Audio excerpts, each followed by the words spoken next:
പ്രോട്രയിൽ പാകി മുളപ്പിച്ച വെള്ളരി വിത്തുകൾ 2 ആഴ്ച പ്രായമായപ്പോൾ മാറ്റി നമ്മുടെ ടയർ റൂട്ടയിലോട്ട് നട്ടതാണിത്.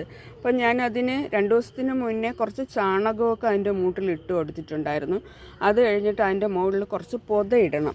ഈ പൊതയിട്ടിരിക്കുന്ന ഈ പച്ച കളറിൽ കാണുന്നത് ശീമക്കൊന്നയുടെ ഇലയാണ് കേട്ടോ. നമ്മൾ താഴെ ധാരാളം ശീമക്കൊന്നകൾ വെച്ച് പിടിപ്പിച്ചിട്ടുണ്ട്, കോഴിക്കൂടിന് ചുറ്റും വേലിയായിട്ടും താങ്ങുകാലുകളുമായിട്ടൊക്കെ.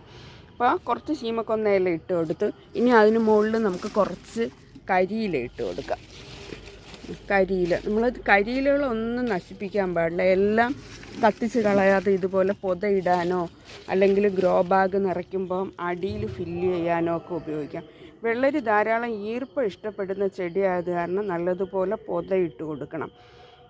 ഇങ്ങനെ പൊതയിടുമ്പോൾ ഈർപ്പം നഷ്ടപ്പെടുകയില്ല.